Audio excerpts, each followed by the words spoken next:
आजच्या क्राईम स्टोरीमध्ये आपले स्वागत आहे मित्रांनो। ही घटना आहे कोकणातील एका शांत गावातील।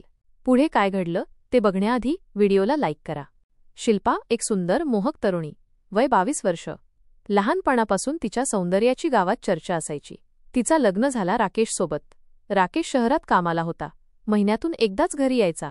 शिल्पा हळूहळू एकटी पडे, पण तिच्या घरात अजून एक पुरुष होता, तिचा सासरा वसंतराव, वय 50च्या आसपास, पण अजूनही जबरदस्त ताकदवान आणि रुबाबदार व्यक्ती।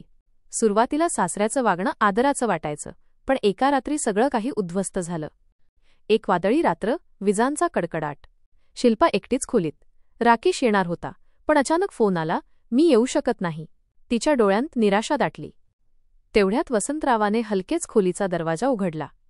घाबरू नकोस ग, मी आहे ना, त्याच्या डोळ्यांत वेगळीच चमक होती।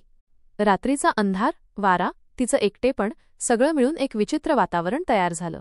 हळूहळू दिवसा सासरा, रात्री नवरा अशी परिस्थिती निर्माण झाली। चोरटी भेटी, स्पर्श दिवसेंदिवस वाढत गेले। शिल्पा आनंदात होती, तिला मिळत होतं ते सुख जे तिला राकेशकडून कधीच मिळालं नव्हतं। संशयाची ठिणगी। पण मग एक दिवस राकेश अचानक घरी आला। त्याला काहीतरी वेगळं जाणवलं। घरात विचित्र वास, जणू काही घरात अनैतिक घडत होतं। त्याने संशयाने तपास सुरू केला। एक रात्री त्याने पाहिलं, त्याचे वडील आणि त्याची बायको पलंगावर। त्या दृश्याने राकेश वेडापिसा झाला। त्याने एक भयंकर निर्णय घेतला। विजेच्या अंधारात त्याने दोघांना झोपेत गळा आवळून ठार केलं आणि गावाच्या विहिरीत फेकून दिलं। खळबळ। दुसऱ्या दिवशी गावभर खळबळ उडाली। शिल्पा आणि वसंतराव गायब झाले। कोणी म्हणाले ते प्रेम करून पळून गेले, कोणी म्हणाले आत्महत्या केली, पण घरातली खरी गोष्ट कुणालाच कळली नाही। राकेश मात्र गावात शांतपणे राहत होता, जणू काहीच घडलं नव्हतं। परंतु जास्त दिवस हे दडून राहिले नाही।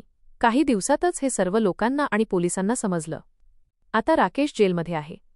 राकेशने चुकीचं केलं की बरोबर? तुम्ही कमेंटमध्ये नक्की सांगा आणि प्लीज सबस्क्राईब करूनच जावा।